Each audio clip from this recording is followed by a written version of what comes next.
যশোরের মানুষের প্রাণের দাবি। আমাদেরকে কি জানানো হয়েছে রেল ভবন থেকে? পদ্মা সেতু হয়ে স্বল্প সময়ে যশোর জংশন থেকে ঢাকা যেতে 4টি ট্রেন চালু সহ 6 দফা দাবিতে রেলপথ অবরোধ করেছে বৃহত্তর যশোর রেল যোগাযোগ উন্নয়ন সংগ্রাম কমিটি। পরে জেলা প্রশাসকের আশ্বাসে অবরোধ তুলে নেয় আন্দোলনকারীরা। এ সময় বক্তারা বলেন, যশোর ঢাকা পদ্মা সেতু লিংক প্রজেক্ট শুরু হলে স্বল্প সময়ে ঢাকা যাওয়ার স্বপ্ন দেখা শুরু হয়। আমরা যশোরবাসী আজকে অবরোধে নেমেছি। আমরা দাবি করছি উদ্বোধনী দিনেই বেনাপোল থেকে যশোর হয়ে নড়াইল হয়ে ঢাকায় যাওয়ার জন্য 2টা ট্রেন দিতে হবে।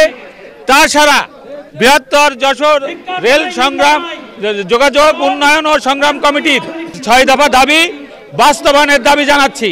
যশোরের মানুষ অল্প সময়ে ঢাকা যাবে এবং ঢাকার থেকে যশোরে আসবে, এবং এই অঞ্চলে জনসংখ্যার পরিমাণ এত বেশি এবং রেলের ক্ষেত্রেও এটা লাভজনক একটা রুট। বেনাপোল থেকে ঢাকা এটা হচ্ছে বাংলাদেশের কয়েকটি লাভজনক রুটের একটি রুট, কিন্তু আমাদের রেল ব্যবস্থা যারা এখন পরিচালনা করছে তারা অলাভজনক জায়গায় রেলকে নিয়ে যায়। ওই রুট থেকে 2টি ট্রেন রাজবাড়ী ভাঙা পদ্মা সেতু হয়ে চলাচল করছে। গত মে-জুন মাসে জানা গেছে, যশোর ঢাকা পদ্মা সেতু লিংক প্রজেক্ট শুরু হলে খুলনার ট্রেনগুলো যশোর জংশনে আসবে না। সিংড়া স্টেশনের পর ট্রেনগুলো গতিপথ পরিবর্তন করে পদ্মপিলা নড়াইল হয়ে পদ্মা সেতু দিয়ে ঢাকায় যাওয়া আসা করবে। যশোর জংশন দিয়ে মাত্র একটি ট্রেন যাতায়াত করবে। মোবারকগঞ্জ কোটচাঁদপুরবাসী ঢাকায় যাতায়াতের জন্য একটি ট্রেনও পাবেন না। আমরা চাই বেনাপোল থেকে প্রতিদিন অন্তত 2টো ট্রেন নড়াইল হয়ে ঢাকায় যাক, যাতে আমরা 3 ঘন্টায় ঢাকায় পৌঁছাতে পারি।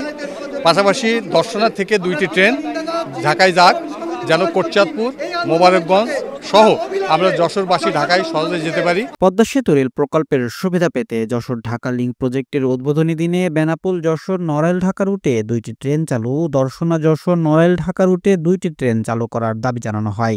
আপনাদের দাবি সম্বলিত যে ডিমান্ডগুলো আছে, দাবিগুলো আছে, এগুলো উল্লেখ করে আমি কিন্তু ইতোপূর্বেই সরকারের দৃষ্টি আকর্ষণের জন্য একটা পত্র লিখেছি। এটা বোধহয় আপনারা জানেন, অনেকেই জানেন। আমার এই পত্র পাওয়ার পরে আমি মন্ত্রিপরিষদ বিভাগকে জানিয়েছি, রেল কর্তৃপক্ষকে জানিয়েছি। তারা এই বিষয়টা নিয়ে তাদের সাথে আমার কথা হয়েছে, তারা এই বিষয়টা তারা অবগত আছেন এবং এই সংক্রান্ত কাজগুলো করছেন। এ সময় বৃহত্তর যশোর রেল যোগাযোগ উন্নয়ন সংগ্রাম কমিটির সদস্য সচিব ইঞ্জিনিয়ার রুহুল আমিন, যুগ্ম আহ্বায়ক জিল্লুর রহমান ভিটু, নাজির আহমেদ শেফার্ট সহ নেতৃবৃন্দরা উপস্থিত ছিলেন। Raihan Siddique, voice of tiger.